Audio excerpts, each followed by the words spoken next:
moving into the actual, and this is a question that came up as well, but into the assessments, and we have a lot of small businesses on the line that are worried about cost and going to go through this and are trying to figure out how to do it. It seems that there's two schools of thought to approaching CMMC, at least right now.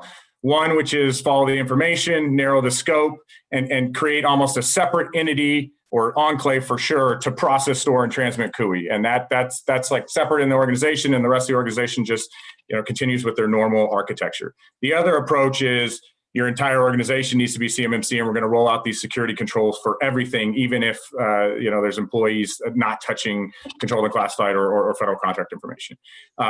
Is there a recommended approach from the accreditation body? Can both pass an assessment? Absolutely, both can pass the assessment. So we call the first instance an enclave. It's a smaller subnet of your major network that is somehow logically and or physically separated from the rest of the environment. And if that's the only place that you have CUI, then that's the only part that needs to be assessed. That would be the entire scope of the assessment. A lot of PCI DSS standards are worked like this. The company has all these systems, but there are only a few that actually process the credit cards. And so when their PCI DSS assessment is done, it's only on those systems.